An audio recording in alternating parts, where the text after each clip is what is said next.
The local media, and I'm mentioning WDBJ 7, 10, and Lynchburg, ABC 13, and then Fox here, News. This is in Roanoke, this area that covers. Now you go back to Huntsville where so much of this happened. You go to Atlanta. You go anywhere. You go out to California, Los Angeles, where they certainly know nobody will print this uh, because it involves mind control and the government's use of it. You can create an illness or you can cure it or you can program, and this is what they're into, people to go out and kill. You can use anything to kill. You can make it look like suicide, mass killings like the upcoming Virginia Tech anniversary, April the 16th of '07. And that's really what this morning, I put so many tapes up and it seems to have done no good whatsoever over the past year and a half or a little over. And WDBJ7 was interviewing a student. I didn't get the gist of all of it. I saw it a couple of times, but I was distracted. And she was very neat looking. She presented herself very well. She's not like me. I'm fighting for my life, trying to tell you all the truth, and you don't want to hear it. You don't want to hear about what your government's doing, what it did to me in my country, and what it's doing to your own people. So it's you that's to blame, and you don't like being told that. You get offended. Well, it's still being done to me. So I can't sit there looking so cute and young and everything, and I think what's so appalling is that the media would go to a young student over there and bypass all. What you have to do to stop these shootings and murders is address mind control. It's the agencies, and even the corporations can do it now, can program people without their knowledge. This has been going on since the Tesla files, and they were stolen in 1930. So this is what has to be addressed and stopped. And MK Ultra was brought before Congress in '53, given a slap on the wrist for what they were doing with programming and mind control, and turning loose again all the agencies. So this is what's going on. It's hard to prove because it's invisible. Now then, I'm just going to scan. I want to say this. I've been on food stamps. I've been, like Larry Flynn, I used Mr. Flynn's endorsement because he said they made me a pauper. And that they can't disprove, or they can't just say, oh, that's crazy, or you made it up, or I didn't make anything up. Any of it can be, if anybody investigated it or cared to do anything but delete it and shut it up, all of it can be proven, the timeline and everything. So I'll forget in trying to give information on here, but I was at the food stamp place, or food shelter place, trying to get some food a few years ago.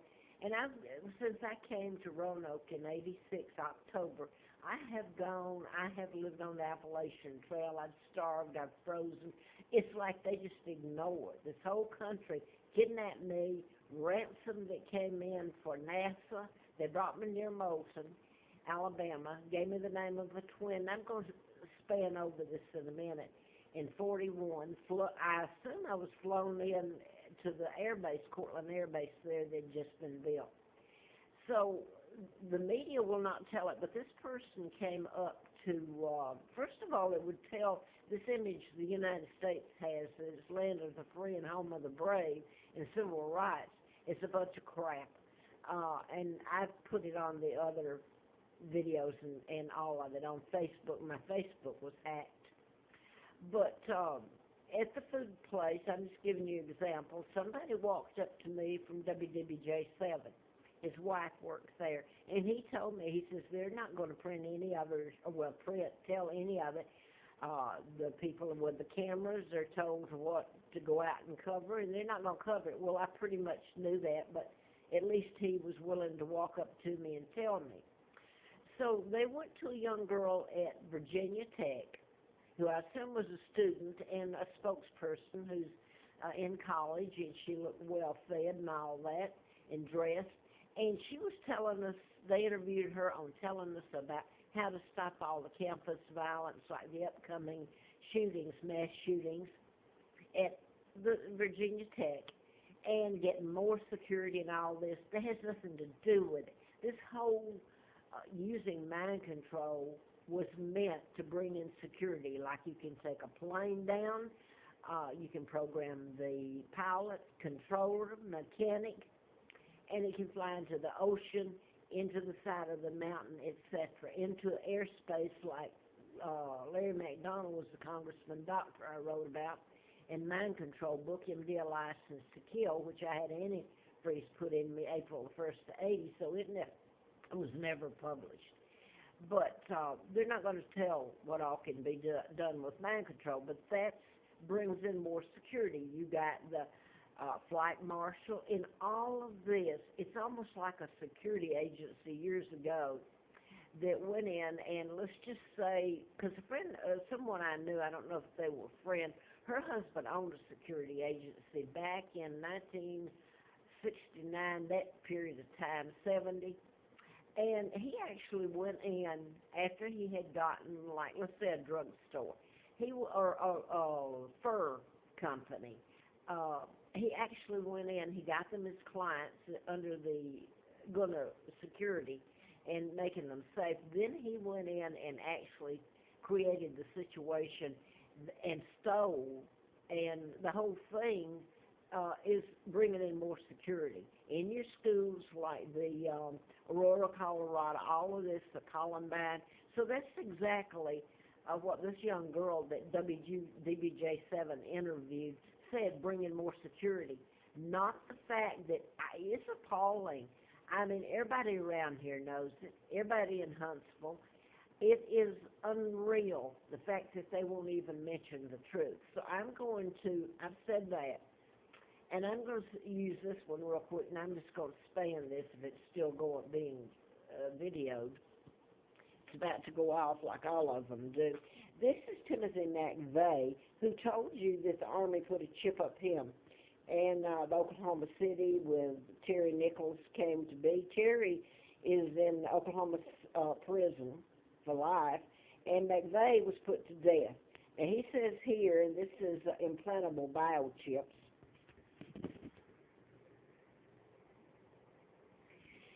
that the U.S. Army put a chip up him. Now then, this is Sir Terry Waite. They're talking about the media's putting in Jihadi John or that he was born in Britain, and I'm going to tell you why. This is in a minute.